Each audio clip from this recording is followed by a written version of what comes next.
किसमें कितना है जोर, कौन है किस पर भारी। कराची के कॉलेज में सजा रस्सा कशी का मुकाबला, जहां लड़कियों ने ताकत का जबरदस्त मुजाहिरा किया। मज़ाहिर कमजोर नजर आने वाली लड़कियों ने ऐसी जोर आजमाई की कि देखने वाले भी देखते रह गए। फतह के लिए सबने लगाया एड़ी चोटी का जोर। गवर्नमेंट कॉलेज ब्लॉक एन की टीम सब पर बासी ले गई। लड़कियां कहती हैं खेल कोई भी हो, किसी से कम नहीं।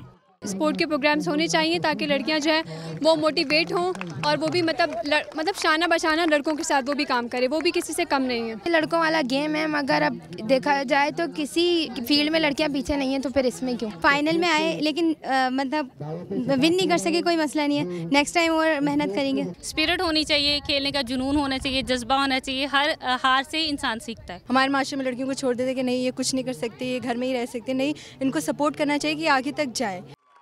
इख्तितामी तकरीब में कामयाब और रनर अप टीमों में ट्रॉफियां भी तकसीम की गईं।